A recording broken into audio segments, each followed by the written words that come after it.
Hey everybody, John with Owl. Sorry, I got to squat down so you can be, so I can be in the video and show the lights. But I want to show you how you properly space lights. This thing can actually be a really annoying thing to do. As far as we've got 4 lights that are going to go on. This is our new tow vehicle for our new tow trailer, which you will see if you come out to any Adventure Van Expos this year, and I encourage you to. They're fantastic shows.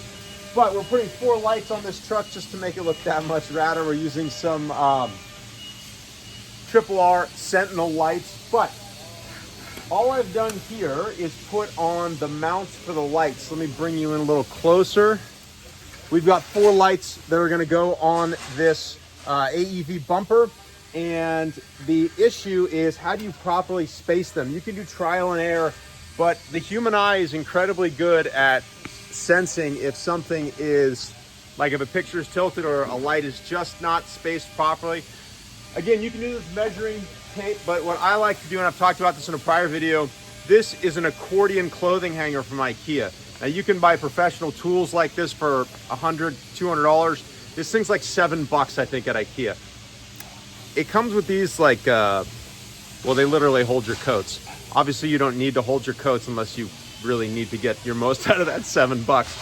But what this does is it allows you to properly space lights. You can do even lights, odd lights. So in a situation like this, it'd be very hard to find what length you're measuring over. And the reason that's hard to find is because this is curved. And so where on this tube do you start the measuring? And you know, you could measure from center and do all that, but you know, trying to get out here, it's time consuming. And so what I like to do is have this $7 part. So what I'm gonna do is put some tape on the bumper. So I'm gonna start with some tape, and we've got an A for the ram. So we know we're gonna be in the general vicinity of that. And this, you can get pretty darn good with your eye on this. So we're up against a little post here, unfortunately, but I'm gonna get dead center on that A.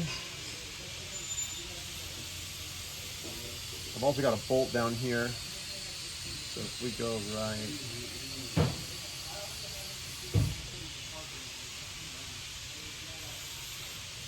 So that's close enough for dead center. I mean, if you're plus or minus a millimeter or so, it's not really gonna make that big of a difference. Now what you're gonna do is you're gonna accordion this out, and I'm gonna put the center of the accordion on that mark.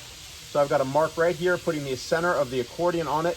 So if you had 5 lights, you know, or more, an odd number of lights, then 1 light would go in the center. But here we have an even number. So what I'm gonna do is we have the center line. So we have a 2, whatever you wanna call these kind of mountaintops. We have light, none, light. So we're gonna scoot this over to right where that is, and we'll scoot this over to there, and then we go, again, we go no light, light. So we're gonna scoot this all the way over to the edge here. And then this one is actually already lined up pretty perfectly. So now what you can see is we have center, and then between each, basically you skip 1 and you get perfectly spaced lights on the bumper. And again, if you had an odd number, you can just start and put a light in the dead center. Thank you for watching this. Hopefully this cheap little tool helps you out when you're trying to line lights up on your bumper so that it looks fantastic. I will go ahead and show you what it looks like with the Triple R lights, Triple R Sentinels, when we get them on the truck. And thanks for. All right, so here's the finished product. And again, we have a pole right in the way, but because they're working on the truck right now. But you can see the spacing is perfect. And it looks badass.